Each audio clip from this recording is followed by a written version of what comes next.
in your coaching career, the way that you communicate and the relationship that you build with people is far more superior than what you put on paper. Volume, consistency, and frequency are the three most important things when it comes to training. Take it away. I finished the cough drop. All I hear is the chewing of a cough drop in the headphones. All right. Jack Noel. Is it Noel? It is Noel. Or is it Noel? Noel. Noel. Jack Noel. Jack started off as a strength coach in the private sector. He has a master's degree from Cal State Fullerton, where you were the lead sports scientist for men's soccer.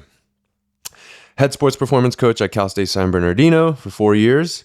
You spent the last summer working with the US OPC, which is the US Olympic and Paralympic Committee, with USA men's and women's indoor volleyball, as well as USA women's water polo. Mm-hmm.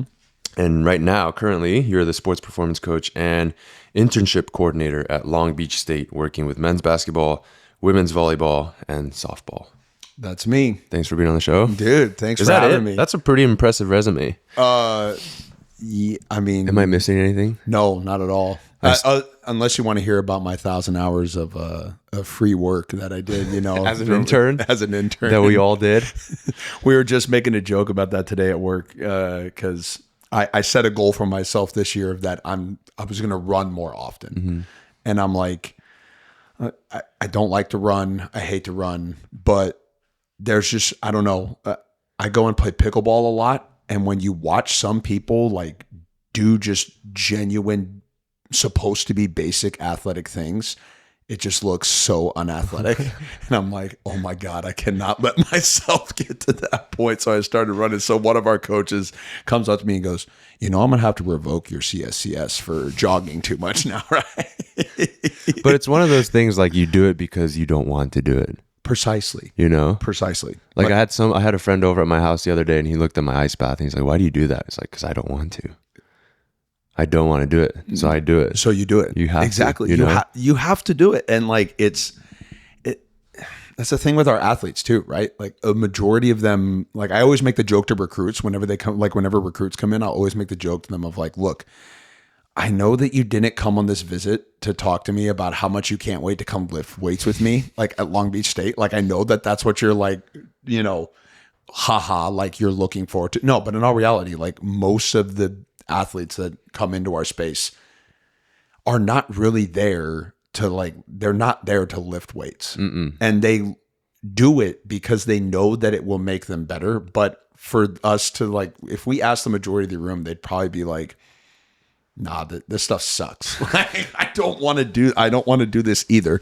So it's almost that like same regard, like with us, like why would we not do that ourselves? Yeah. Like to ourselves. You got to practice what you preach. Practice what you preach. We have a tradition on this podcast. Have you heard any of our episodes? I was listening to a couple of them on the way up here. Just to try to get an idea. There's a tradition on this podcast where the guest of the previous episode leaves the guest of the future episode a question, not knowing who you're going to be.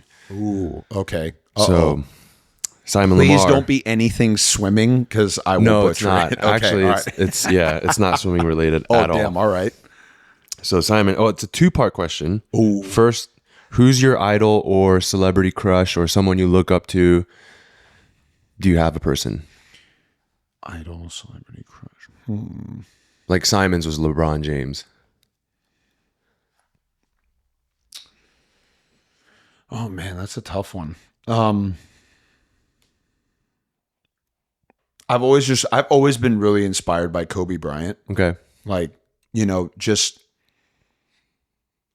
I don't know, anybody who falls on that like way out there spectrum. You know what I mean? Like someone who is just do whatever it takes. Yeah, and you look at them and you go, are you like, what is wrong with you? Yeah. You know what I mean? Yeah. Like, and that's what most people would say about your Kobe Bryants of the world, or like any of these people that like push themselves to like great lengths. And it's just stupid the amount of stuff that they do. Yeah, I would do what it takes crowd, not your best. Not exactly. Yeah. Exactly. Yeah. I resonate with those people more. But then for someone like Kobe Bryant to be like that and then also achieve what he did, it shows that you really don't have like any limits, like at all. So yeah, I'd have to go with Kobe Bryant. That's Kobe a Bryant. great one. Okay, so the second part of the question, Michaela is your fiance? Yes. Right? Fiance, right? Yes. Okay. Fiance. Michaela's about to give birth, and you're driving her to the hospital, and you see Kobe Bryant on the side of the road with a flat tire. Are you stopping? Yes, because I know that Michaela's going to be like, "Oh my God, honey, that's Kobe Bryant. You gotta help it." We're both like big guys are big both Kobe. stuffy? Yeah. Okay. Because her whole family growing up. So Michaela was born and raised in Honolulu, Hawaii. So like almost everybody in Honolulu, like they're Laker fans, right? So growing up watching Kobe Bryant, like, yeah, she would probably tell me, "Yo, honey, stop. You better Like, stop. You better stop. That's Kobe Bryant on the side of the road." Oh my God. She'd probably let him like be the first one to carry her child or something like that. Yeah. But That's hilarious. oh my God, that's a great damn. I got to follow up that question. Oh shit. Yeah, you got to come up with something later at the end of the episode. Wow, that's a good one. All right. Damn, don't get me thinking on that already, bro. So the guest before Simon left like a super deep question. Damn. Like it was like really deep. Like you have to like really think about it. Okay. And so I kind of joked around like, "Hey Simon, you can kind of like go the opposite end and go shallow." And that was his. He learned it from TikTok. Apparently, apparently it's like trending on TikTok or something. I'm not on TikTok, so I don't know. Like but that question. question. Yeah. Like, would you stop? It's a great. I'm not on TikTok either, so I wouldn't know. But yeah, that's a good one. Damn. Shit, I gotta. So I'm supposed to be on TikTok to get these like good questions. These, then. yeah, Okay. Yeah, you got it. All That's right, where all the kids are. All right. Well, then I'm gonna have a terrible question at the end of this because I'm not on TikTok at all. Jack, I want to go. I think you have a very interesting career path. You went private sector, and then you went to Cal State San Bernardino. I kind of want to talk about what you learned at each stage. So like starting with private sector, like what are the kind of training principles that you learned there? And then we'll move to San Bernardino. So whatever, like what were your big takeaways from training at Fit Brea? Yeah. So I would say that, in my career path, I've always had like the desire and the aspirations to want to coach at the college level and at a high level. And so when I first got into it, I remember working with a professor while I was at Midland University. Shout out Fremont, Nebraska for that one. But we were, and I remember him always talking about how to never limit yourself on who you coach. And so the biggest thing that I would say that I learned, particularly in the private sector, was that ability to communicate with somebody anywhere from age 7 up to 77. Because those are completely different people. Those are completely different dynamics of human being. And they're all at completely different stages of life. And so to them, performance is something different, right? It's not the performance to a 7-year-old is, can I go out and perform this tumble, right? Whereas like to a 77-year-old, it is, can I not tumble, right? Like, can I not fall and tumble over when I do this, right? And those are like, they're both important to those people, but it's not, but again, like those are going to be completely different perspectives. So I think for me, it was gaining that knowledge and experience of being able to speak with different people at different levels and at different age groups. And then also That's so important. That part. Dumb important. I was just having a conversation with the coaching staff today of just, the old ways of coaching, just, they don't exist anymore. You have to be so much more emotionally intelligent now than ever before. Yeah. I mean, because we were just talking about TikTok. You could end up on TikTok and be something viral for something like really bad, like that. I mean, just so quick. And it's like, And then also, our profession, you can look it up at any point, any time, and just be like, what's the latest thing about vertical jump, or what's the latest thing about increasing your, 50, your 53, like, and stuff like that. And so it's all over, and there's going to be 1,000,001 experts out there that are going to say like, oh, you need to do this exercise and this exercise and so on and so forth. And so when you learn to communicate with people at all different facets of their life, you take lessons from each one of those that you can then apply to whoever you're actually talking to, like in the moment. So, I loved my time in the private world, and, working at Fit and working with Andrew was such a blessing, because again, I really did. Like, I'd have someone come in who was 15 years old, and then it'd be followed by a 75-year-old, and then it'd be followed by a 42-year-old, mom just trying to, look better.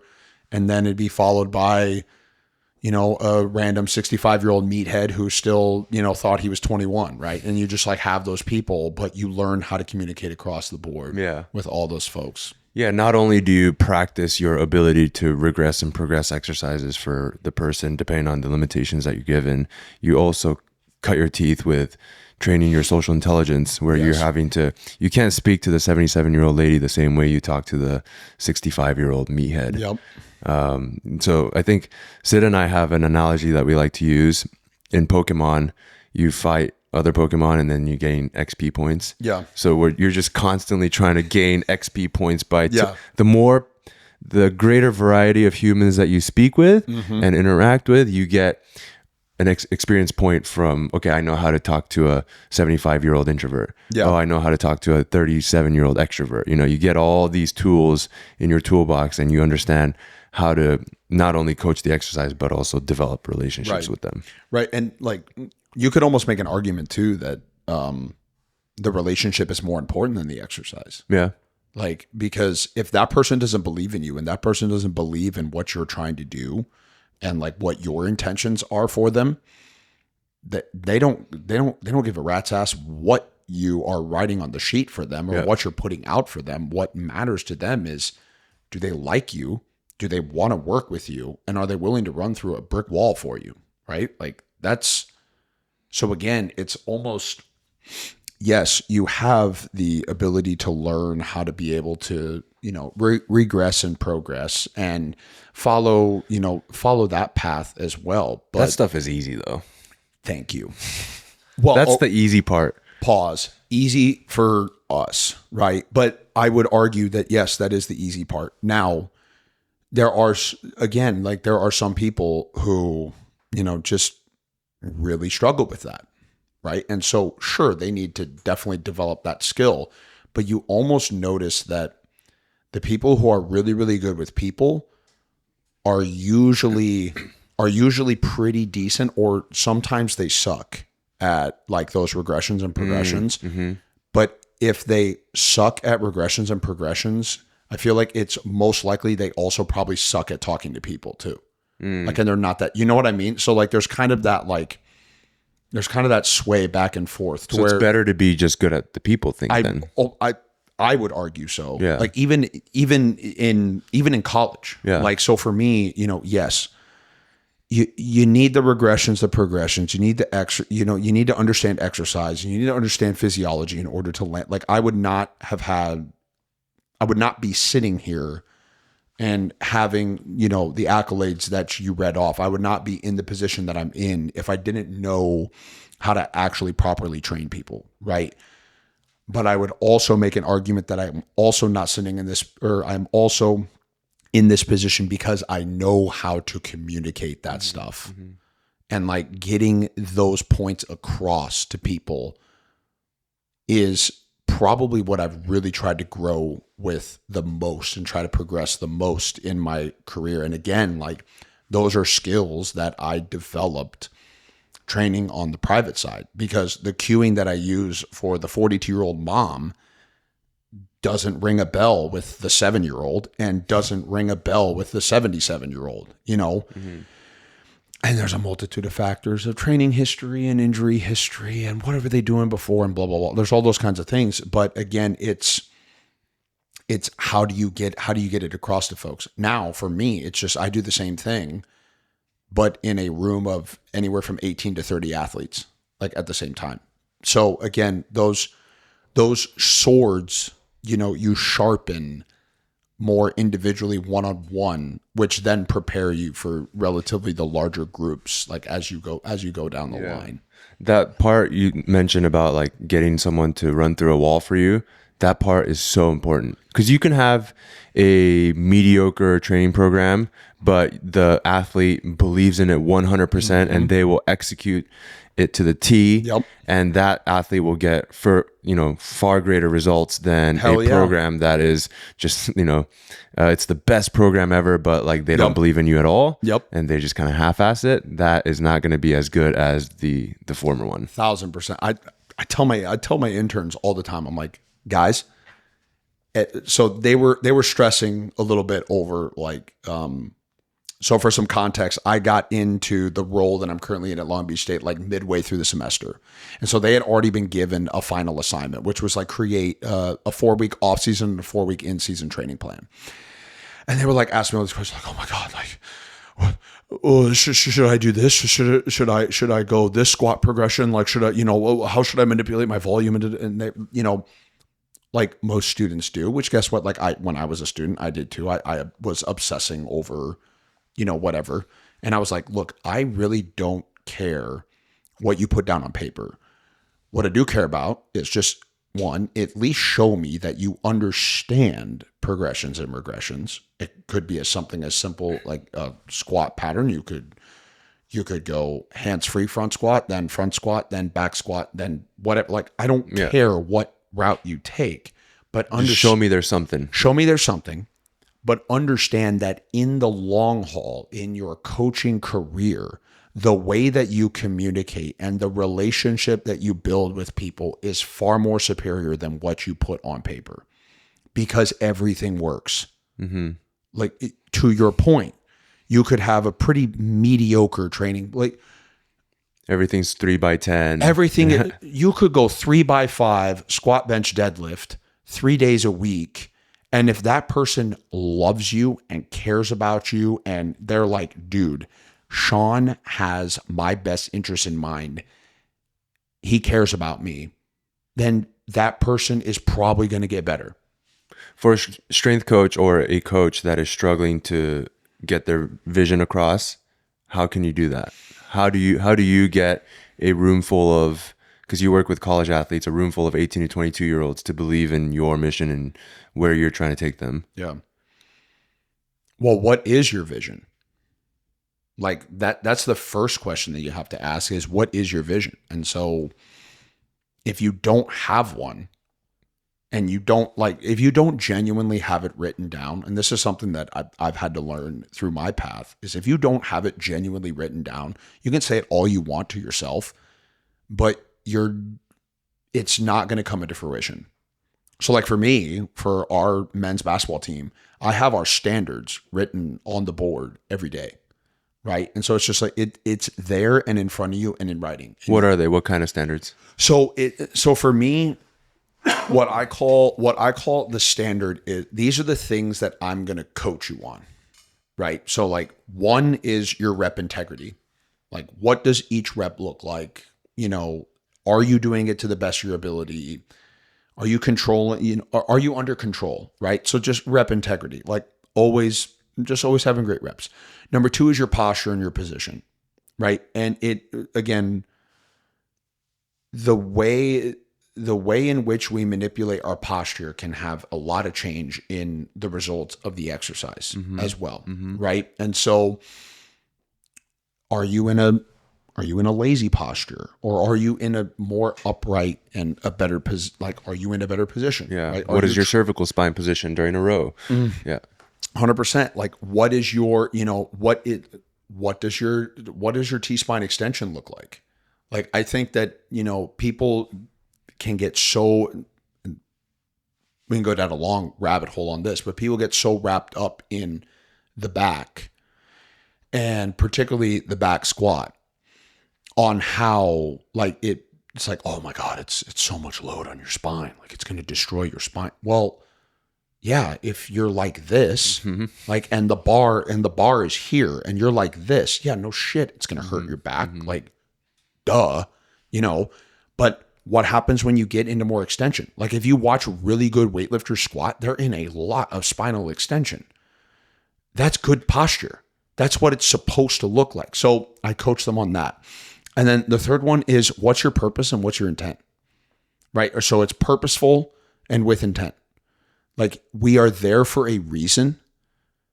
Make sure that when you're doing your stuff, you're doing it for the reason that we're doing it for. And it's not purpose as in like, I'm going to drive this barbell up as quick as possible, or is it like I'm going to fulfill my God-given talents? Or both. Damn, you could genuinely take it either direction, right? Okay. But I think it would be more of more with the idea of, this is what is asked of me. This is what we have today. So we've been doing a lot recently. We've been doing a lot of we don't have weight releasers, which, cross my fingers, Frank, if you're watching this, you should get weight releasers. Remember, I put it on the list. But we've been doing a lot, I've changed, and we do a lot of our accentuated eccentrics through like 2+1s. So like 2 down, or like 1 down, 2 up type things. And so like, if that is if the purpose of today is to load the eccentric, then I am going to be very mindful and intentful and purposeful with loading in that fashion. That's what I mean more by purposeful and with intent, right? And then of course, yes, like if I say drive the bar, you better drive the bar. And if it kind of looks like this, then obviously that's not meeting the standard. Do you use velocity stuff? We don't drive that. Oh, we don't have it. We don't have access to it. Yeah, we don't. And like, I would use it, but I would use it at a certain time. So it depends on the time. It's going to depend on the time frame. And so this is something that I learned from Tim Pillow during my time with the men's women's indoor team. Was we wouldn't really get into any of the really high velocity stuff until later in the plan. Because the biggest thing at the beginning is, and it was a wild experience to like be around really high level athletes like that and just see like how some of them just didn't really know how to move. Like their RDLs, looked like Jefferson curls, and their back squats were like all hip dominant, almost like powerlifting based. And they were like, oh man, Coach Jack, my back always hurts. I was like, well, no shit. Like you're like this, and you're trying to you're essentially doing a standing hip thrust. Like it's completely different movement, right? And so we really took. Tim did an amazing job, which I have no problem saying, like I've completely essentially copied and brought over to like what I do, is just taking so much more time to develop a relationship with tension and develop a relationship with motor development, right? And so like spending like a good 8 weeks or so of just building that, and these are with Olympians. And I'm like, and it was so funny, like going into that role, I was like, dude, oh my God, like I'm going to learn all about like the quasi cycle and like how freaking cool it is to plan things like 4 years out. No, he recycles the same thing every summer. And I was like, wait, what? And I was like, wait, pause. That does make sense. Because they'll be with the team from like April to October. But then October to the next April, they're off with their pro team doing God knows what. Like it's really interesting in volleyball. Like volleyball is very like either super pro strength conditioning or super anti strength conditioning, right? You can go whatever route you want with that. That's fine. Again, if they're willing to run through a brick wall for you, then it's going to work. But man, some of them they would come back so beaten up and so broken that if we had tried to go into velocity based stuff out the gate, because that's the thing to do, like we probably would have lost them. Yeah, because motor patterns weren't ready yet. The body was damaged and beaten up from, jumping 150 to 200 times. But I shouldn't even say jumping. I should say landing like 150 to 200 times a day for 5 to 6 days a week, right? So that amount of impact just does a absolute torching on your joints, right? And also, if they don't have any quad strength, then like all of that load is going straight into their back. And because they're all going to land like this, like they're catching a kettlebell swing. You said earlier, tension, like early in the season, you were focusing on tension, motor development. What does that mean? So a relationship, so Tim always coined it as like building a relationship with tension. And so when, again, understanding and just building a better body awareness about essentially where you are in space and time under load, right? And so an example would be we would do ISOs, a lot of ISOs, but like RDLs.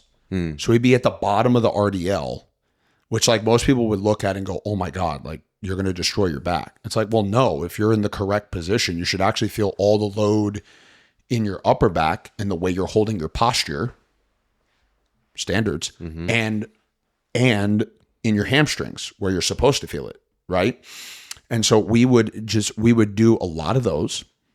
We would also do a series of different rotator cuff and other, I don't want to call it supplemental work, but again, regressions, right? So you would start with some and then we would start introducing a little bit more, but now more like eccentric load. So like slow tempo type stuff, right? And then it would build into where we would accentuate the eccentric. So we would do things like it was actually torturous, a Smith machine, Bulgarian split squat, accentuated eccentric. So they would go down. Oh, geez. Oh, dude. Yeah. It was, oh, man. I did it one day. I think my ass was sore for a week.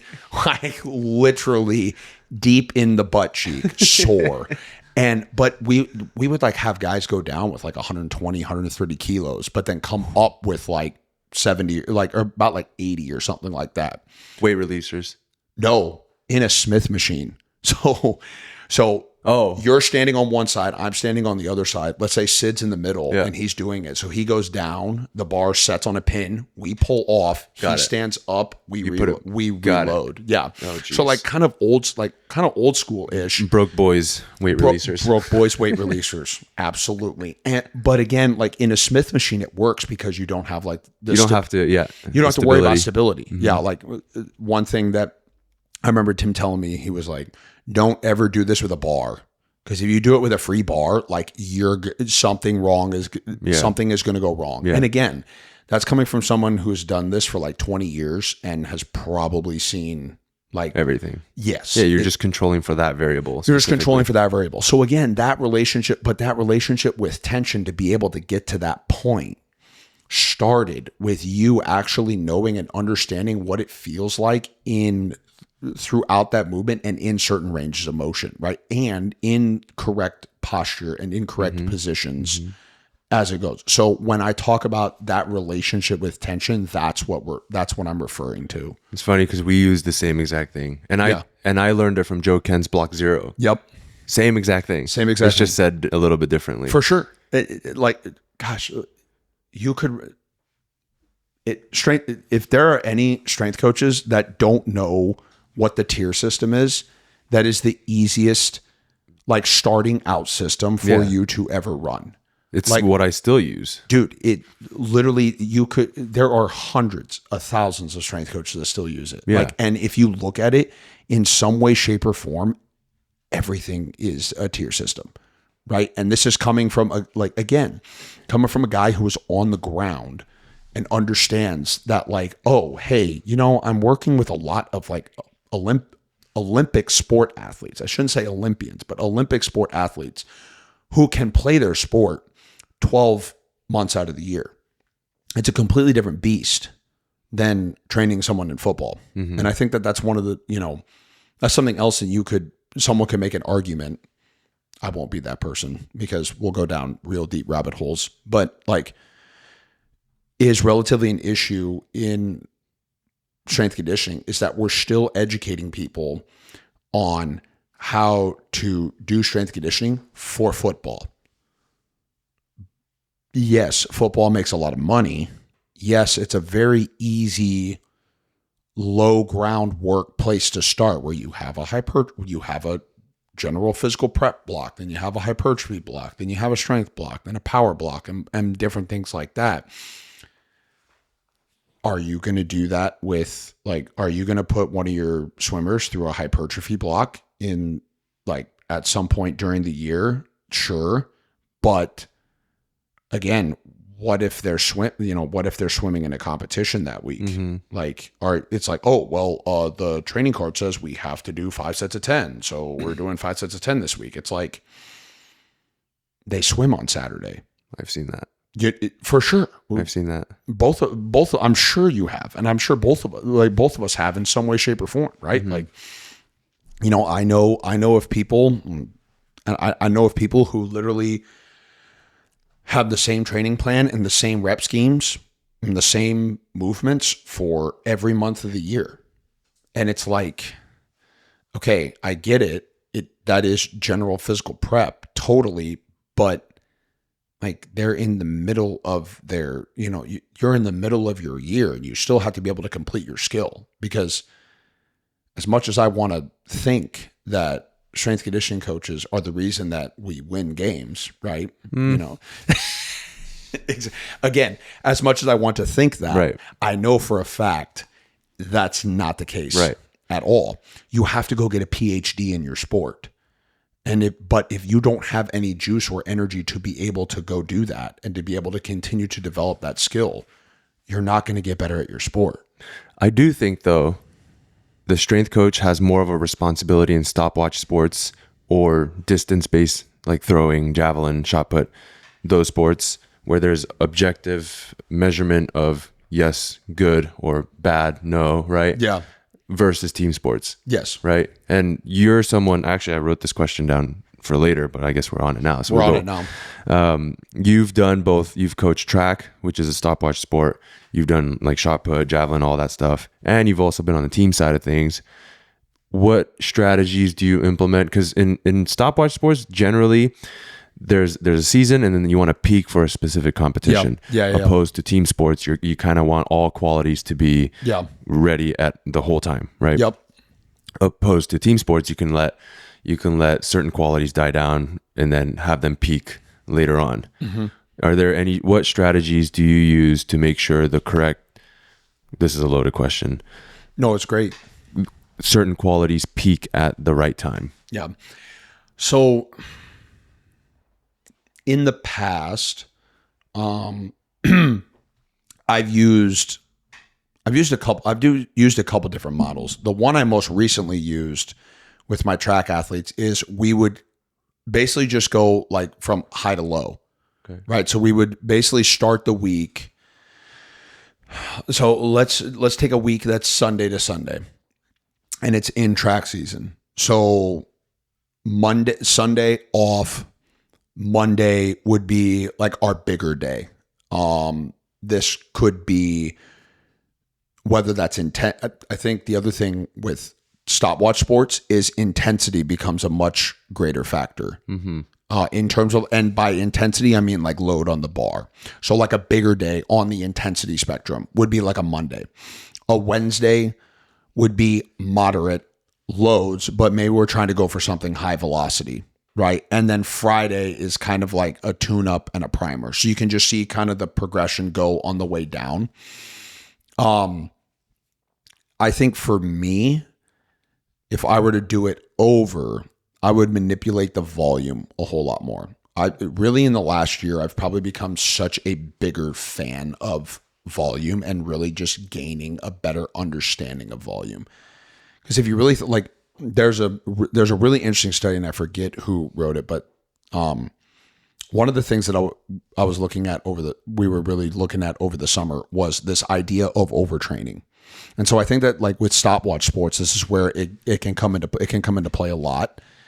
Is in overtraining, the question we were really trying to answer was, does it exist? Like, does overtraining like really exist? And it's funny because a majority of the papers that did anything on it were looking at swimmers and swimming athletes, right? Particularly distance swimmers who just do ungodly amounts of volume, right? But again, everything always kept coming back to this idea of volume, right? Of being like the number one elicitor of fatigue. And so for me, I think if I were to do I would do a similar progression as I did in the past, but more or less manipulate the volume more than the intensity. In the sense of like, we could relatively do like, so for my basketball, like for the basketball guys right now, like tomorrow when we lift, we play on Thursday, but tomorrow when we lift, we'll do 2 sets instead of a typical 3.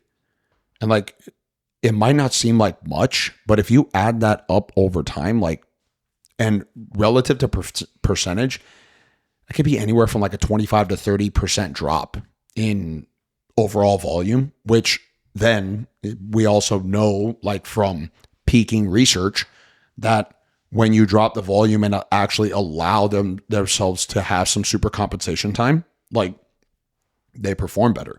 So I used to always, like, again, look at things from the intensity lens, but if I ever had the opportunity again, like to work with track, I would really try to look at things through more of a volume lens than anything else. So before your old method, you were dropping the percentage on the bar. Yes. You were going start at 90%, 85%, and then maybe before the track meet, they're going 75%. Yep. Opposed to now, you're saying that you want to keep it maybe at 80, 80, but it's going like 5 sets, 3 sets, 2 sets. Yes.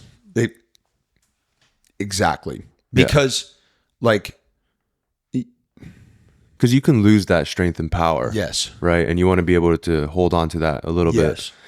That was one of the big lessons that I learned in our last season when I was coaching our pro team is I think I came off the intensity too early. I went into the dynamic effort, speed, strength, speed stuff a little bit too early. I think we went into it like, it was like 6 or 8 weeks out from the US Open, which was our primary competition in December. And we went into that way too early. And I think we would have been okay doing more of the heavier strength stuff like 3 weeks out. Like I was afraid of like killing them too much. Yeah. But I think had I managed the volume, like if we just did 4 singles, 4 doubles, right? Or like, you know, I'll usually use like step loading, where like set 1's kind of a warm up set. Set 2 is a ramp up set. And then set 3 is that like 80 to 85% set. And then done. Yep. There's your stimulus. Like you got your stimulus, you're done. Next. Like, and you move on from there to where then in an off season block, you could go warm up, ramp up, 85, 85 and do like 4 sets. So now you just add an additional set, right? But for sure, like I think especially on like the speed strength and the strength speed side of things, like I don't know. Like that could be like an interesting conversation as well in the aspect of, does that stuff really exist? You know what I mean? What do you mean? Like in the sense of like, is there really such a thing as speed strength or strength speed? Or is it just an intensity range? You know what I mean? Like, I don't. So I guess like one of the ways that like you look at it. So, okay, everybody talks like when you talk about like speed strength, like it's like 30 to 40% of your 1RM as fast as you can. So you're trying to move it as fast as you can. So it's like speed in the presence of strength, right? Is kind of how it's been described. But like, that's just an intensity range. Mm-hmm. Don't we want to try to, wouldn't it almost be better for us to just touch the ends of the spectrum? You see what I'm getting You're at? vertically integrating versus just going to one end and staying there. Yeah. So instead of like you have the force velocity curve, which by the way is, side note, amazing how many actual like students and up and coming strength coaches don't know what the velocity curve is. Crazy. We have the best video or force velocity curve? I've watched that. That's, No, from you. yes, I know. You know what I'm talking about. Absolutely, I do. Yeah. You post it every time. Every time we talk about the force Every velocity time. curve, it's Jack Noel squatting and not moving anywhere. Not moving, and then all of a sudden,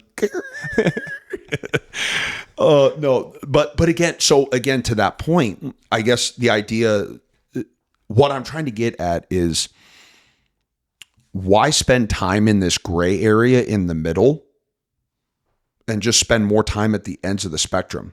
So like lift heavy, control the volume of the amount that you lift heavy, and sprint and move fast. You see what I mean? Yeah. So like Olympic lifts have a place.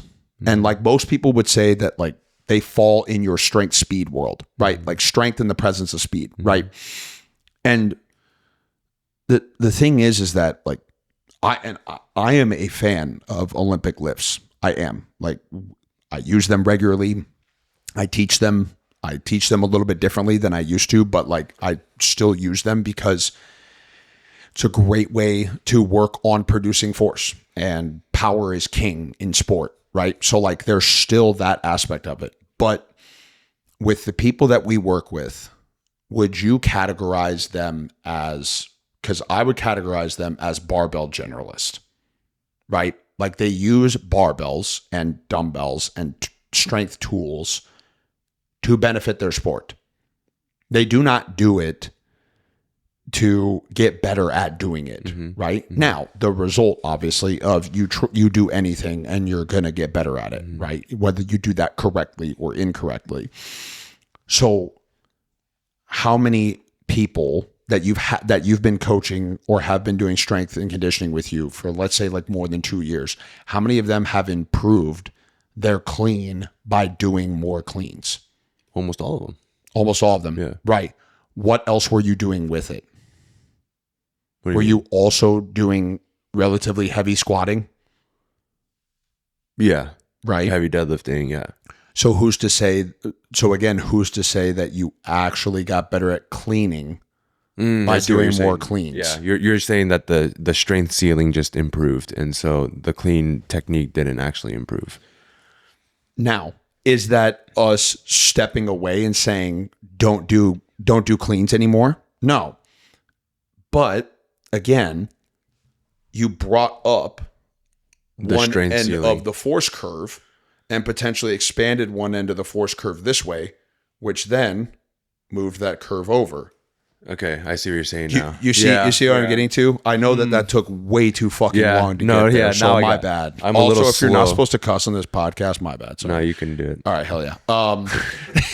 But again, like that's what I'm referencing to. I see. You see where I'm going with it? Yeah, because you're basically just increasing this and then this and then this also improves. And then this just already kind of improves with you. Yeah. Like, especially when you look at like really elite weightlifters, like, yes, they're still working on the skill of when you get up to those heavier weights, like I love watching the video of Pocket Hercules. Have you seen that dude? No. Homework. Look up Pocket Hercules on YouTube. You can tag it in this video. It's the guy, is he Greek? Gosh damn it. Yes, he's Greek. He weighs like 64 kilos and clean and jerks 335. Oh, yeah, I know. Yes. Yeah. I cannot remember his. Yep, there it is. Yeah. What's his name again? Gosh damn it. Oh my God. I can't remember his full name, but that's 335. He's shorter than the barbell. Yes. Precisely. So Well, again, how like, much is that? That's 170. What? 335 kilos. 335 kilos? Kilos. 335 kilos. 335 kilos? Kilos. And he weighs 64 kilos. That's triple body weight. Total. 335 kilo total. He's not clean and jerking 335. No, he's not clean and jerking That's 335. 170 something. He had a but again, like that's a triple body weight clean and jerk. That's insane. So when you get to those level of weights, you'd have to have a skill. Like that guy has a really elite skill of being able to manipulate under that bar. Yeah. But I guarantee you, if you asked him that he got that way from doing more cleans, I can promise you he's going to say, no, I increased my squat. Like as soon as my squat strength went up, like my clean strength went up, because the skill then the strength translated over to the skill. Yeah, I guess at that level, once you're at that level already, your skill level is already tapped out. Like your skill is not going to get that much better. Yeah. And so then the only lever that you can pull is to improve your maximum strength. And then that's going to flow down into the skill of the Olympic weightlifting. So then couldn't we particularly make an argument of doing that with stopwatch sports? Yeah. So again, it's not, and again, this is just kind of, this is more just fun of kind of bullshitting ideas about it. Right. Okay. Do you think there's any merit then to be doing strength speed work at 60 to 80% of 1 RM? Because I've spent time in that zone in the force velocity curve, but this past season, my gut was telling me like, do we need to do that? I don't know if that was portion of the season was very productive, and it didn't feel like we moved the needle much. And now that you're mentioning that, I'm like, huh. But again, like for me, and this is just like where this is just also one of the things that I've kind of changed my opinion on, because I would consider 60% to 80% as like ramp up sets to like get you ready for 85%. So we know that 85% intensity is roughly, that has almost kind of come to be like the magic, and I hate to use it's one of the best places to spend your time in to become strong. Thank you. Thank you. Yeah. I don't like the word magic, but it's like the sweet spot. Yeah. Thank you. Because anything more than that, then it's too tiring and Precisely. you can't train again. So again, why wouldn't we just spend as much time as possible at 85% and just manipulate the volume off of it and do the same thing at like high speeds? Oh, okay.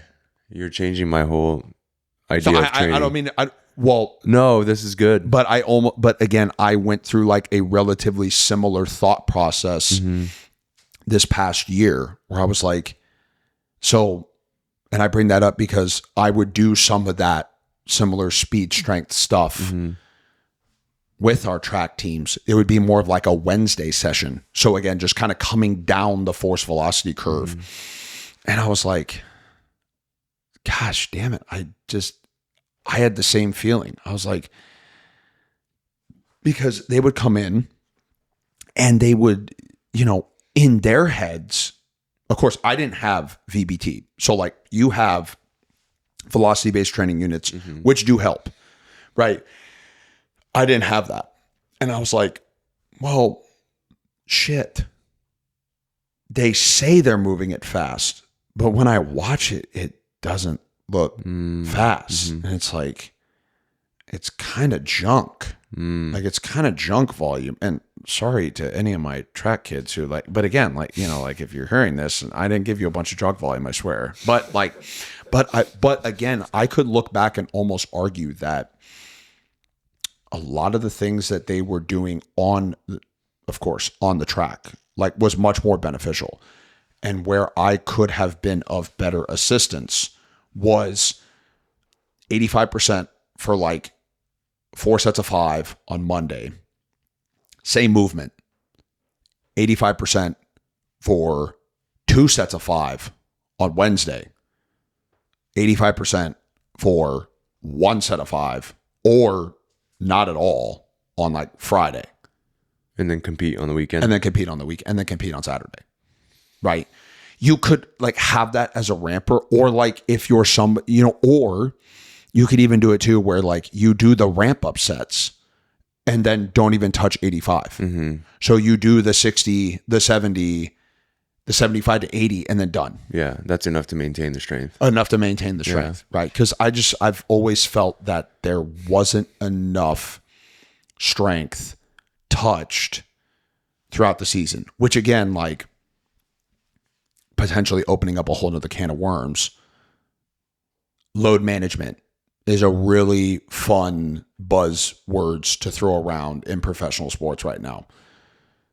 My argument for load management is that it's swung too far one direction, and now we are detraining athletes. So now we are eliciting a detraining effect on particular athletes to where they get hurt because they have still been mismanaged load-wise, but now instead of it being too much, it's not little. enough. So again, you can almost make that same argument of like force, velocity, and just keep trying to expand those out in that direction.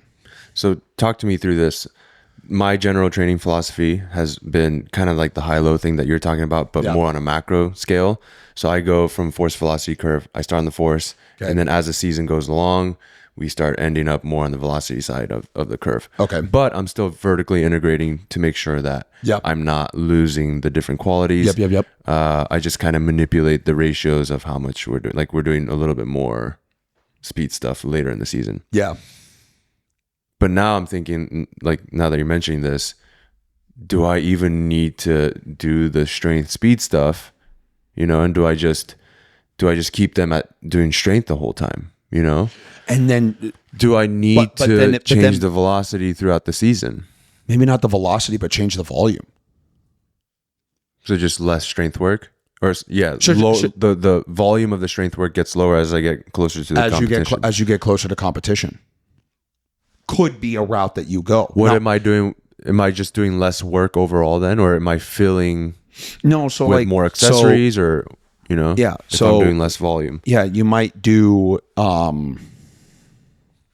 So like, and again, this is a progression that I've taken from Tim, and from my time over there is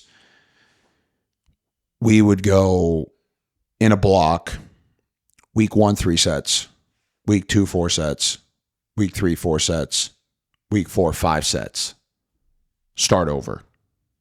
3 sets, 4 sets, 4 sets, 5. 3 sets, 4 sets, 4 sets, 5. But how we would manipulate that loading is kind of in that ramp up style that I told you, right?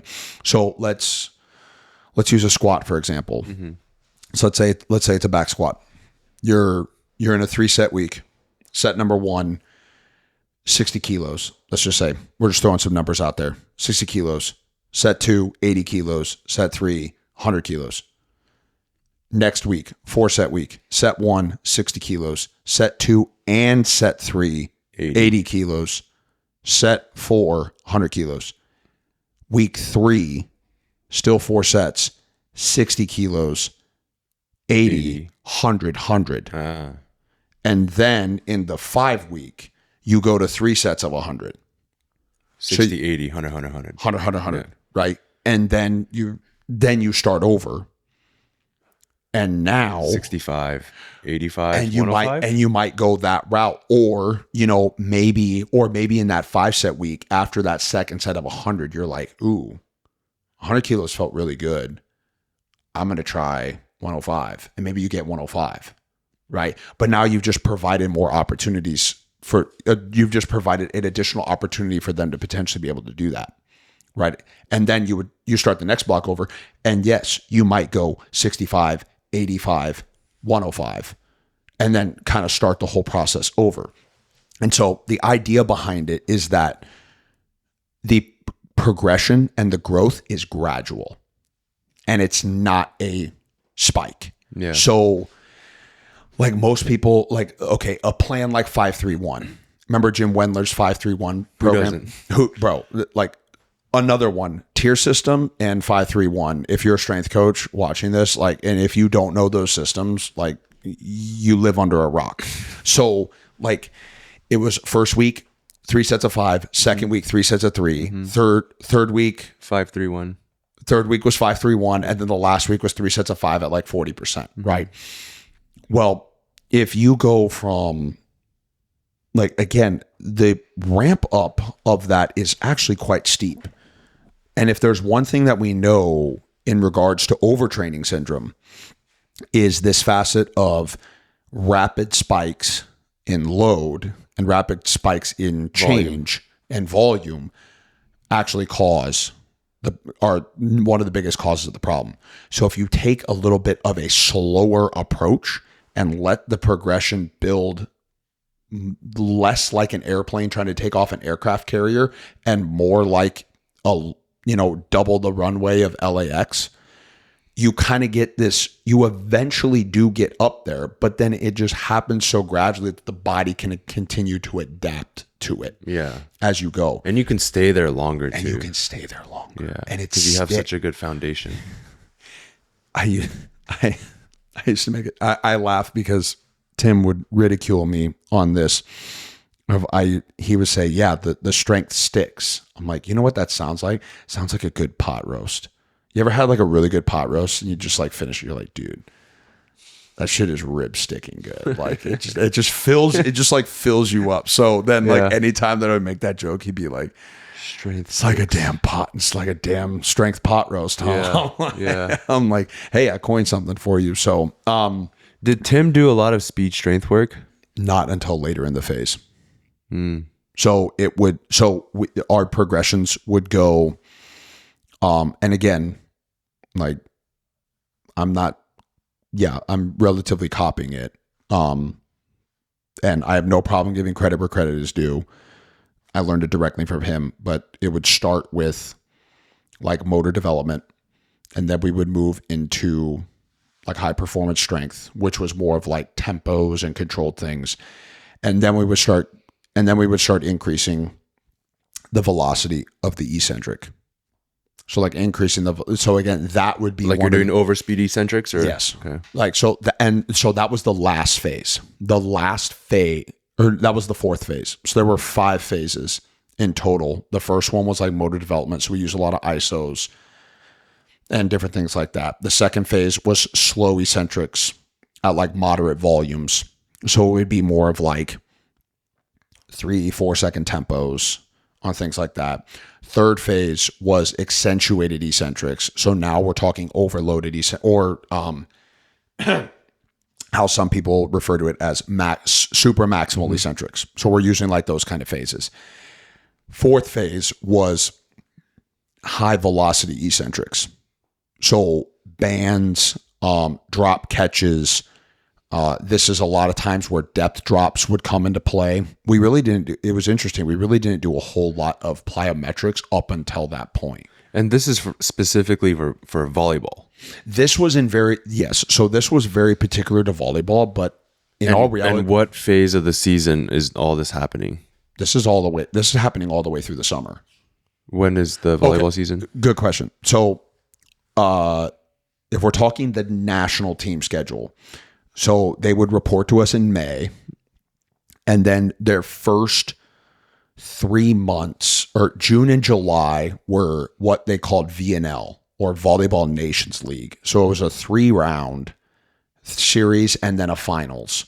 So basically they would travel and play a series of games. So like the first weekend they went to Rio de Janeiro. Second weekend they were in Chicago. Third weekend they were in Japan. And so we didn't make the finals this year.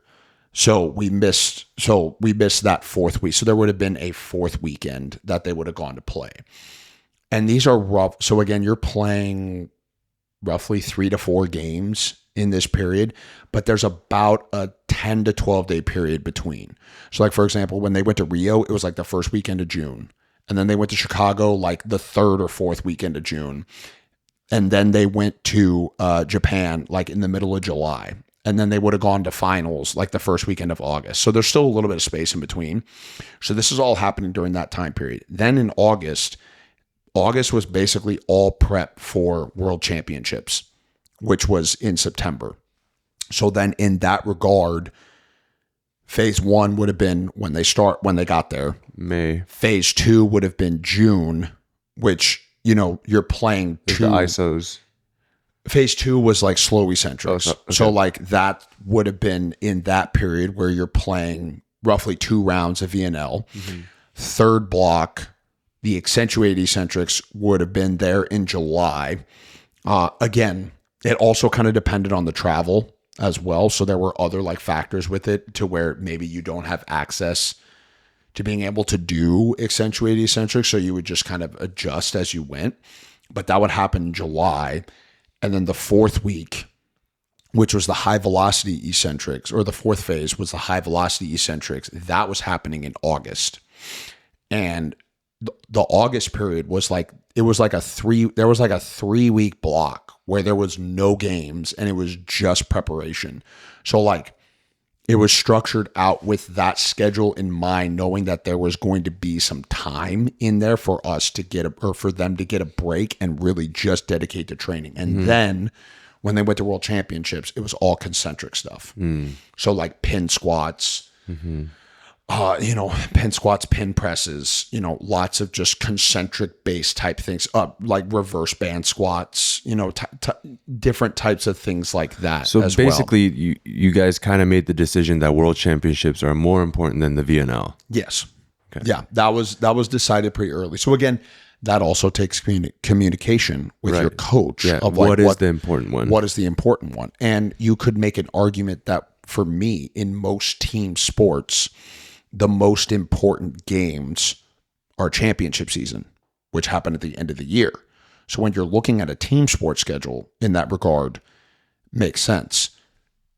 Again, then talking about stopwatch sports, swimming, track and field, throwing, and all that kind of stuff, it becomes different because yes, you have certain meets that you want to peak for and be ready for to then get you ready for, or to potentially qualify you for the next meet or qualify you for whatever. So would that exact model work? I cannot say because obviously I did not have that experience with stopwatch athletes. But you could potentially make an argument for it. You could also make an argument of you write one session of exercises, and you do that 3 days a week and then just adjust the volume as you go through the week. And you run that for months. Forever. Potentially forever. Like one thing that I've vowed to myself is I don't write any more than 3 sessions a week. So like if someone comes in a fourth time, we'll just repeat A. You see, so do you have people that come 4 times a week? So like coming up in the spring, I'll have volleyball in 4 days a week, and I'll have volleyball in 4 days a week, and then I will have, like right now I got basketball in 4 days a week. So for basketball, I just have 2 sessions and we just flip them back and forth. So you go A, B, A, B. A, B, A, B, and I'll just manipulate the volume. Right. So like again, tomorrow and Friday when we lift, they'll just be 2 set lifts instead of doing less than earlier in the week. So exactly. Earlier in the week you're doing more, and then later on you do less. And then you do less because again, you're going to play on Thursday, and they're going to play on Saturday. So now that basketball's in conference play, they're playing Thursdays and Saturdays pretty much throughout the year or for the rest of the year. And then when we hit like conference championship time, that will be where we'll have the biggest cut in volume, where we'll probably train on Monday of that week and then, or potentially not at all, and just do more recovery stuff, maybe more bandage stretching, more foam rolling and things like that. But again, we've already built up this ginormous tank of volume. The strength stuck. The strength stuck. Yeah. The strength pot roast stuck. Yeah. Like it's stuck. But it's also, with that idea in mind that 2 sets can add up quick.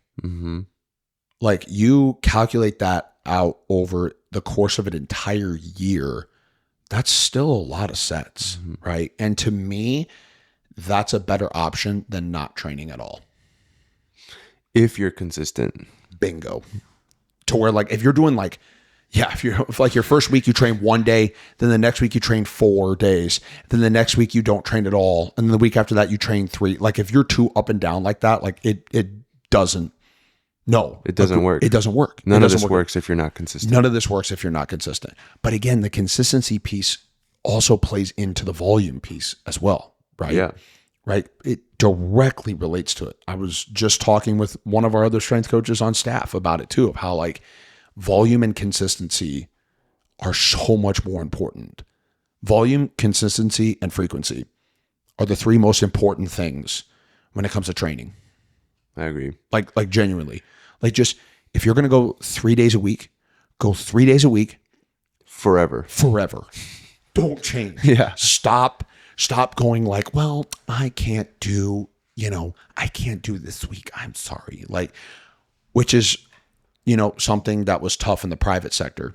That's what we deal with. For sure. Yeah. Like reverting back to that question of like, that's something tough that you can experience a lot in the private sector is you'll have a kid come in for 3 days, 1 week. Then the next week he's only in once. Then the week after that, he's in 4 times. Then the week after that, you don't see him. And then the week after that, he's there for 2. It's like, how are we supposed to progress any of this? Bingo. Yeah. Exactly. And so it's like, that's why I'm really happy I'm not in your shoes in terms of like running like a business on that side, because now in the college realm, like if you're not at weights, you're probably not on the team. Where it's like, no, this is like a regular part of our schedule. That's a little extreme, but like if you're not at weights, you're either coming in to make it up at another time because you have to, and it's a requirement of you, or you're like deathly sick or something like that. Right. So there's like those regards to it too, at least like in the realm that I'm in now. But again, like in your world, it's completely different because it's not in my control. It's not in your control. It's all voluntary. And that just, that's the difficult part with that stuff. Talk to me about overcoming ISOs. So again, where are they in your, like, again, it matters where they go into your time and place, right? So when it comes to that kind of stuff, it's always important to understand what is the goal. Like, what are we trying to drive here? And so honestly, for me, I actually love that you bring that up because I would almost put overcoming ISOs in over like strength, speed, strength work. I'm actually thinking of doing that this season. Because again, but think about what's the goal. Like for you, what's the goal of the overcoming ISO? I have 2. Okay. One is for tendon rehab, integrity, make it more durable. Yep. The second one is provide a stimulus with very little fatigue.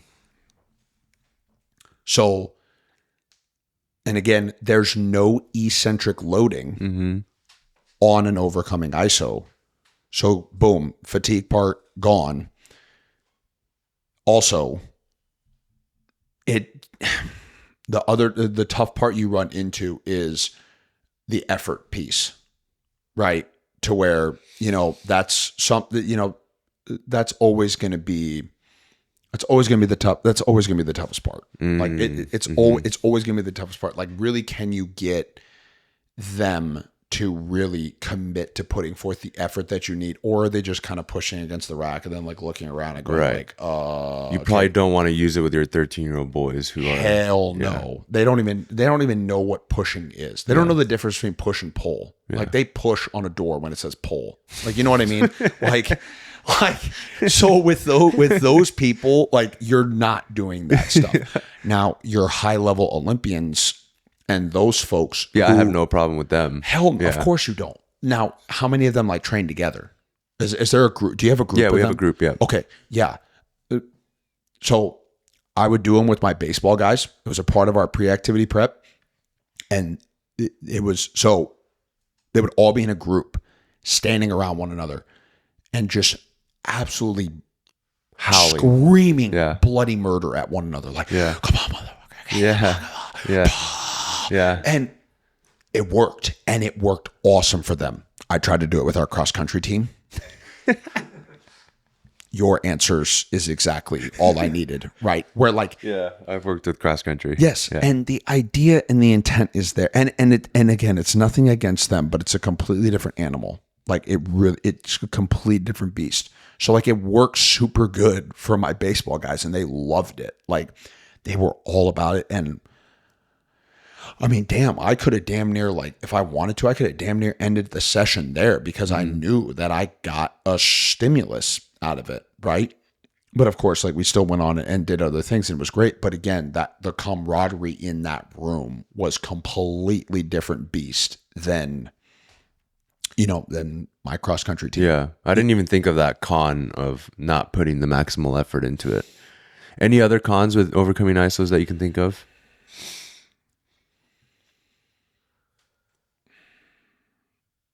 Probably just space and equipment. Yeah. You know what I mean? That's the one thing that's a pain is like setting up the bench, Yes. overcoming ISO, Yeah. setting up the split squat ISO. Cause like if okay, we have like if we do it, we like take the safety bars and we flip them over and put them on the other side and like, pull against it if we decide to do it. And it's just like, dude, is that setup like really is it really worth it? And like the J cups, they fall off and you have to like get it right. Exactly. And you have to like manipulate yourself to get up like into the right spot. Yeah. So it's like, but I agree with you. Like, again, everything is a tool, everything is a stimulus, and everything can work. It's just a matter of like, do you believe in it? Are you willing to do you think that it's worth going that effort to apply it? And if you really, really believe that it is, then dude, send it. Like 100% send it. But that's almost something I actually literally just had this thought. If you're going to do speed strength stuff and like, you're married to it. Let's just say you're married to it. Okay, do an overcoming ISO and then go do your speed strength stuff. So that like, we could even say that like you have an athlete who loves, let's just say they love trap bar deadlifts at 65%. Like it makes them feel good. Okay. Well, you're not going to get away from that because that athlete is paying you like to train them. So you're not going to get away from that. But you also don't want to take away the strength stimulus and keeping the strength to stick, right? So you could potentially do an overcoming ISO pull and then have them step over and do their 65%. Maybe. And again, that is literally just a random thought that I had like 2 minutes ago. So it's a good strategy. It could potentially work. I've done it where like we've used it as a primer for jumping. So I've done it where like we pull against the rack with a trap bar for 5 seconds, step out from underneath, and jump with the trap bar in hand for like 3 reps. It's like a route you could potentially go. Or you use it to like, prep yourself for a heavy single or something like that. There's a plethora of ways that you can do it. But again, like if you're really willing to commit to it and you're really willing to say like, I think that that's worth it, then dude, go for it. I'm going to experiment with it this training cycle. Okay. I've used them in the past, but I haven't extensively used it. Okay. And I'm starting to see the benefits of it. And by extensive, you mean like do it for more than 2 or 3 weeks? Yeah, like I plan to use it the whole season. Hell yeah. Just see what happens. Talk to me about protocols, like sets, reps, duration. Is there different durations for different muscle groups? Are you going 3 seconds? Are you going 20 seconds? Is it 30 seconds? Yeah. Again, all of it context specific, all of it very dependent on the time of the year. And also like where in the phase are you? So say right now, we're early phase. We're in the GPP phase right now. Okay. So if we're in the GPP phase, like, and let's just say we're in the first block of training, we're doing sets of back squat ISOs for like a 10 to 20 second hold. Okay. And then come up, rack it, and it's like 1 rep. Right. So we're doing that. We're doing the same thing with RDLs. We're training our rotator cuffs. We're training our posture. We're training our upper back. We're training our hamstrings. We're getting the hamstring curls going and different things like that. But again, that rep range could be anywhere from like potentially 5 all the way up to 15. 15 sets of 20. 15 sets of 20. Is that what you said? No, I said 5 to 15 reps. I was going to say 15 sets of 20. Oh my God. Wait, 5 to 15 reps for rough 20-second holds. Oh, I'm so sorry. Now I understand what you're saying. No. So yeah, sorry. No, The question so, is overcoming ISOs. What's the protocol? GPP. The protocol for that would be accumulate 10 to 20 seconds through maybe 5 reps of 5-second pulls. Okay. That's what we're going for. That's what we're going for. So that's what I would say. Accumulate like 10 to 20 seconds. Okay. Okay. Criticize me here then. So the GPP phase that I just wrote for our athletes. Okay. I'm basically hitting every major muscle group. I have a seal row, overcoming ISO. I have a bench, overcoming ISO. Cool. I have a pull up in 3-position pull up. So it's like overcoming ISO at the top, mid, low. Okay. I've got a hamstring curl, overcoming ISO. I've got a split squat, overcoming ISO. Nice. What else? Oh, I've got a shoulder extension where they're pushing down. With the volleyball athletes at USA, we would use that as a test. Yeah, so they would put the shoulder eye test so on they the would, vault. they would push into the So vault. we have that. We have one here, Nice. where it's mid, so it's like here and also here because it's swimming, right? So we're trying to do all of it. And also, strength is joint angle specific. Exactly. So that's why I have it's multi-joint. I also have Sid was just showing. It's an overhead, so they're grabbing like a 60-pound dumbbell. Okay. And then you're externally rotating overhead here, Oh, shit. but it's an overcoming ISO overhead. So you're quadruped. Well, you're not quadruped. You're like triped. Yeah. And then you're externally rotating as hard as you can. I mean, it's not going to move because it's 60 pounds. Is the elbow on a bench? It's on a bench. Yeah, sorry. It's on a bench. Okay. So you're pushing the elbow down, and then you're trying to do that. No, that's a great idea. But the protocol Imagine if somebody could externally rotate 60 pounds. That's what Sid Oh said. my He was like, God. what if I lift? I'm like, dog, you're not lifting that, dude. He does. I'm like, holy shit. I'd lose. Bro, pause. If you have someone who's doing that, they're not here, bro. Like, they're a mutant, man. Then aliens are real. Because, like, dude, if you I sent a video of the overcoming ISO. It's a single arm overcoming ISO on a Smith machine. Okay. Because on Smith machine, you Yes. can adjust it easier. Yeah. And I was doing overcoming ISO single arm, and I sent it to our physical therapist. I was like, hey, what do you think about this one? He's like, what if you pull yourself up? I'm like, dog, there's no way I'm pulling myself up, dude. Who do you think I am? But yeah, well, that's what I'm going to say. It's like, what if you can? It becomes a yielding ISO instead. A quasi ISO where you're just constantly. We tried it yesterday. We were not moving. Okay. But that also might be something where like you potentially have to, hold yourself, like strap yourself in and pull hold yourself down. Like that. Maybe over time, once you get stronger. Yeah, maybe definitely over time. Yesterday, there was no way we were going to move. No.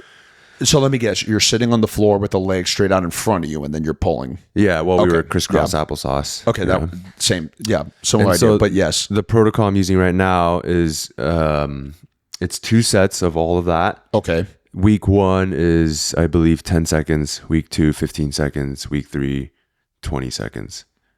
And you're pulling for 20 seconds. Yeah, max effort. Or we did. Yeah, it was 20 seconds. Week 3. Yeah. Okay. My all those things great. The only thing I would say is it truly max effort after 20 seconds? No, but it's max. The intent is max effort. So yes, the force is going to come down. Okay. Obviously, got it. But Yes. they're going RP 10 for 20 seconds, and my rationale behind that is I need volume and tension so that I need time so that the tension gets into the tendon. Got it. Not just muscle. Makes perfect sense. Okay. Yay, nay. No, criticisms? yay. No, Okay. that's great. But that's early. Okay, and this is all. Let me guess. This is also with people who you've been working with for quite some time now. Yeah. Okay. Yeah. So I'm actually combining 1x20 protocol. 1x20. Yep, Michael absolutely. Yessis, right? Absolutely. So week 1, it's 1x20. Nice. Week 2, 1x20 Nice. plus overcoming ISOs. Nice. Week 3, 1x15 plus overcoming ISO. Nice. Week 4, 1x10 plus overcoming ISO. Nice. And the primary purpose is we've got a long year ahead of us. Yep. The athletes have to swim fast in August, Yep. September. Some of them are September. You have a lot of time I have a lot of time to just really heal. just heal, get them more resilient, robust. So I was Love trying it. to think of a program. How can I make them super robust? Dude, golly, you could almost. So, the original protocol was same, but then instead of overcoming, it was yielding. As you did like body weight isos. You could almost do that, then go into Yielding, then overcoming? yield, then overcoming, and then start your block. You see what I mean? Yeah. So like you go, you know who Jay Schroeder is? Bodybuilder? No. No? Why is it familiar? So, I'm thinking of Jay Cutler. well, hey, it's not a bad person to think of. No. Okay, so Jay Schroeder used to train this guy. He became really in famous. the old school videos, right? Yes. Yeah. The Adam Archuleta. Yeah. Yes. Yeah. So like he was infamous for 5-minute isos. Wow. Now that's could be a little extreme. You could potentially build to that, but you could potentially start there, then go into the overcoming stuff. And here's why. So again, you develop that relationship with tension. So you develop that relationship with tension at a lower intensity first. Maybe it's 3 things. Maybe it's a split squat, a dead hang, and a body weight push up. You just develop a relationship with intensity, and then you start introducing it at much higher, again, outputs over time, to where now you have relatively rebuilt some, because we also know that like tendons can take like 8 to 12 weeks to really hypertrophy, right? So there's an 8-week block right there. So you basically go 1 by 20, and then 1 by 20 plus yielding isos, 1 by 15 plus yielding isos, 1 by 10 plus yielding isos, and then start over, and then go overcoming from all those same positions. But now you've given them a 4-week period to accumulate some volume as well, because you can also think of like tension, muscle tension is volume, right? So you're getting more of that. You're accumulating a shit ton of it because you're holding a position for 5 minutes. Granted, you don't have to do 5-minute isos, but like you could do a minute, 2 minutes, 3 minutes. You could potentially load it if you want to, yeah. My only other fear with doing that for an extended period is we work with a bunch of sprint athletes, so they need to be twitchy. Okay. Do you think if I went too far on the spectrum of endurance, because 1 by 20 is kind of like endurance, right? Yeah. Do you think their twitch profile would change, shift over to Are type they 2? stopping swimming? No. So they're still swimming. I don't think you would lose that. I really don't think you would lose much. You don't think the twitch fiber type will change or anything like that? No, I don't. It's a very valid argument, because yes, they relatively do still need to be like snap and go. But is it bad to take a little bit of a break from it as well, and potentially let yourself reset and kind of decompress? Because if they're not going to swim, if they were not swimming for that whole 8 weeks, maybe. Yeah. But if they're still in the pool and still touching speed, yeah, that velocity piece, right? Yeah. And now, sure, it's not high force, but you're working your way up to high force, right? You can go either direction. Genuinely, both would work. And you also know your athletes a lot better than I do. If they have a fear in their mind that, oh my God, like, what if I get slower? Then you should probably go with all the overcoming stuff, to where like in their mind, if they're like, oh yeah, this is going to make me way faster, way twitchier, then you should probably go with that. Yeah. Like for sure. At the end of the day, it's like what you believe. 100%. And it's also, but then like, let's say that you then potentially lose the mental, you might lose them mentally. It might be a little much, but like you might lose them mentally in the aspect of where they're like, well, man, we've been doing all these holds and like, I'm not getting any faster in the pool. It's like, well, hold up, my boy. It's the goal is not to be faster in the pool right now. The goal is to try to heal. But if that still doesn't resonate with them to where if they still feel like they need to be touching something close, either at or close to their best, then, that's where you would probably go more in a direction of, yeah, we should probably back off and do a lot more of this kind of more high force type things. Does that make sense? Yeah. That would be my stance on it. So again, like but also like, again, reverting all the way back to the beginning of this conversation, that takes your emotional intelligence to be able to know and understand that of your athletes and the people that you work with, which is why if you're not good at communicating or connecting with people, you're going to have a really hard time as a coach. Yeah. The other thing I have to consider is there's a meet in March. It's a national level meet. Yeah. It's not, it's not the Olympics. Yeah. But I know if they're like super slow at that meet, that will affect the confidence for the rest of the year. Okay. So like, I'm not like fully tapering peaking for March, but I also it's a need mini to, peak. Yeah. I also need to produce some results so that. Okay. Well, you also didn't mention that earlier. So then, so the 8-week protocol, Yes. So immediately I thought like, nah, that didn't make sense. Then scratch that shit. Cause I wouldn't do it either if they had a meet in March, coming up. No, like I'm with you. I'd go straight to the overcoming stuff. It's so interesting. They don't teach you this in the textbooks, like in the strength textbooks. You don't learn this of like. But again, it's because in the strength textbooks, they're focused on periodization for football. Right. American football is the periodization model, right? And yes, if you are just starting out, you should 100% learn from that. This is no knock on the NSCA. This is no knock on the CSCS. It is still the gold standard. If you do not understand how to program for American football, you probably shouldn't be a strength conditioning coach, right? But then I don't know if I do. Shit. Well, then you better go back and read the textbook. But again, it's then the nuances off of that. Yeah. Right.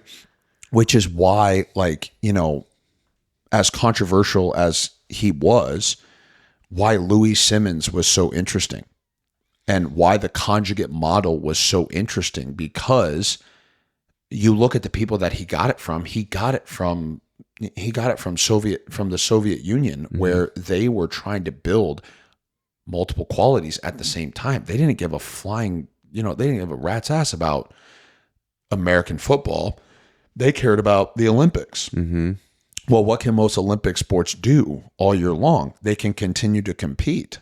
Like they're going to be in competitions. Like for their weightlifters, they compete in March, then probably again in April, then probably again in June, probably again in August. So, competing 5, 6, 7 times a year, pretty stretched out, instead of just having, okay, it's this 3-month period that we are going to be competing. Mm-hmm, right? Mm-hmm. It's all kind of relatively spread out. Or you take their track and field athletes in that same regard. So again, like, as controversial as you want to say that he was, the idea of concurrent training is really like what we are talking about. Whether you are a timed sport or a team sport, we need to bring up multiple qualities at the same time. To where, again, for me, when I'm looking at it in the strength conditioning realm, my job is to bring up the force qualities. The sport is going to bring up the velocity qualities. Mm-hmm. Mm-hmm. So instead of spending time in this gray zone, let's spend time in the weight room developing the force qualities. And then when they go out to the court, they can express the velocity qualities. And now that whole curve just continues to shift to the right. Speaking of expressing force or sport qualities, I met Tim once. Yeah. And he blew my mind because I forget what we were talking about, but we were basically talking about speed strength stuff. Yeah. And he was like, but aren't they already doing speed strength in the sport? And I was like, oh my God. So my mind was blown. Blown. So like there's plyometrics are the really cool trend on social media right now. Is it? I don't know.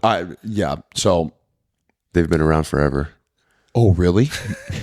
So again, like, but of course, okay, before I make this point, that just brings up another great aspect of what goes around comes around, right? So like what is old will become new again. I remember Bob Alejo saying one time, he was like, you call it what you call it, and I'll tell you what we used to call it. Right.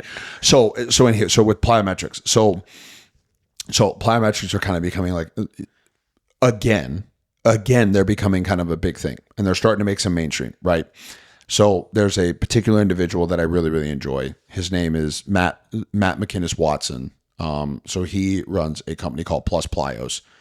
And again, granted, his target market is more of like people like me and you who are, well, okay, you compete in sport, but people like me who compete in pickleball, you know, like, and are just trying to be relatively like recreationally active. So when you have those folks, yes, they should be exposed to some plyometric actions. But again, what is the general basis of a plyometric action? It's the stretch shortening cycle, right? But doesn't that also happen all the time in sport? So why are we adding more? And we already know that volume is one of the number one elicitors of the overtraining syndrome. So why would we add more volume of the stretch shortening cycle on top of volume of the stretch shortening cycle that you're getting in practice? The only argument I could make is that in the weight room, you could do whatever that is to a greater degree. So for example, That, for sure. jumping, like you're holding weights and jumping, so you're loading it more than you could in your sport. Yeah. You know, that's the only, like so when Tim told me that, aren't they already doing speed strength in the sport? Then I'd started thinking, okay, then what is the purpose of doing any speed strength in the weight room? It's to be able to mechanically load positions that you might not be able to load in your sport. And then you're applying load in those positions. And you're basically, you want to just do what you can't get in the sport, whether it's position or load, and then do that, you know? Yeah. So like, you know, one of the big plyometric we used to do with the volleyball guys and gals was depth jumps. So again, that's the extreme from a super high box. Yeah. I watched a guy jump down from a 42-inch box up onto another 42-inch box. I was like, oh my God. Yeah, those guys are ridiculously bouncy. It was crazy. But and you're not doing that in the sport. Precisely. Yeah. You're not doing that in the sport. But this guy also was putting his chest like over the net when he would hit the ball. So like ridiculous jump heights. But again, that's an extreme end. But you could also make the argument when you're looking at the force velocity curve of like that depth jump is happening way out here. Right. And you're just expanding that velocity even further. Or you could put it at the force end as well, of like the landing piece of it as well. And you're just expanding that out even further, which continues to grow that curve. Yeah. So again, there's those actions. But to that point, what I'm getting back to is that I don't think we need to touch like things like plyometrics as early as a lot of people do. Like, let's take some time and let this stuff develop. Because like I really think that people try to get into jumping too quick and too early. Right. And so if you're not already like exposing yourself to those things, let the sport be the kind of the lower end of the spectrum and kind of gradually build the tendons and ligaments up to be able to handle it. And then as you get farther along and more adapted to it, then you start exposing it to the extreme stuff. Because again, remember, the original plyometrics was the shock method, which was depth jumps, hurdle jumps, and things like that, where you're actively trying to strike the ground and be aggressive. Did they all start there? No, they would have practice and then maybe do like some hill jumps or like go up hills, which reduces impact. They would jump into sand, which reduces impact. And then as practice progressed and as the progression went, you have this buildup of the stress shortening cycle over time, and your tendons and ligaments adapt to it. And then you start exposing yourself to the extreme things. So again, it's just slower progressions. Yeah. I got to wrap up. You do. Yeah. I got to get out of here. You got people to train. You got things to do. I got to go pick up my son. that from daycare. That is Sid has someone to go train people. So, but that's someone that you have to train. Because I've seen him. True. I've seen him do it. Have to train him. Yeah. By the way, I was bragging to my sister. So my sister just had her first child, and so I met him over Christmas. Mm-hmm. Congrats. And I was bragging to her about your jumping off the stair progressions. And so I just want you to know that is included in his long-term athletic development model of jumping off the stairs and landing. Yeah. So for you, inspiration. I appreciate that. That's big time. Thank you. Can you leave us a question for our next guest? Oh yeah, I got it. I don't know who it's going to be. You don't know? Okay, great. I don't know who it's going to be.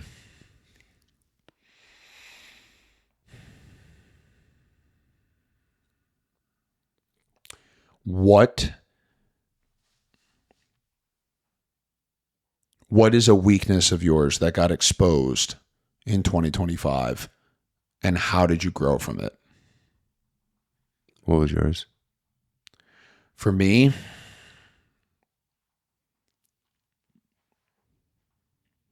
it was realizing that I am enough, but also realizing that there's so much more that I could pursue and there's so much more that I could do. And that also, don't let other people pull you down.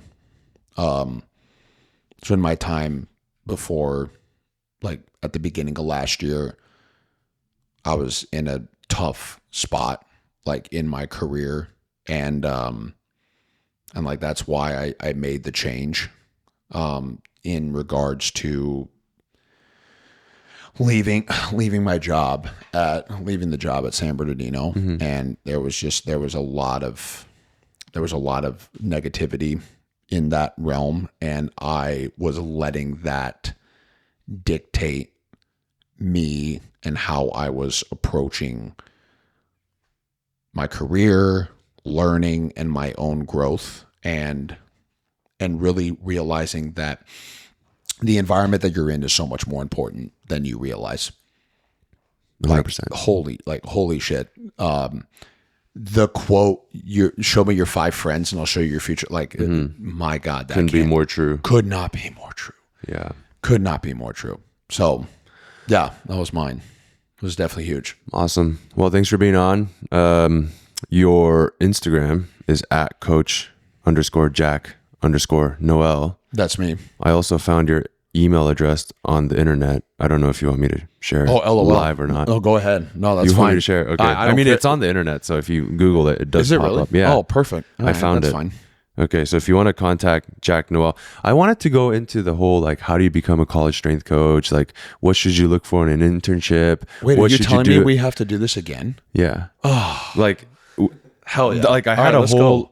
I ended up not even reading any of the questions I had prepared. But I literally knew we were going to do that. Because like I wanted to go over that whole career side of things, but we got to go. We'll do that. We'll do that at another time. But yeah, if you have questions about becoming a strength coach or anything, hit up jack.noel@csulb.edu. Yeah, that's my work email. Totally fine. Anything else we can plug? Anything else you got going on? No, those are the main spots.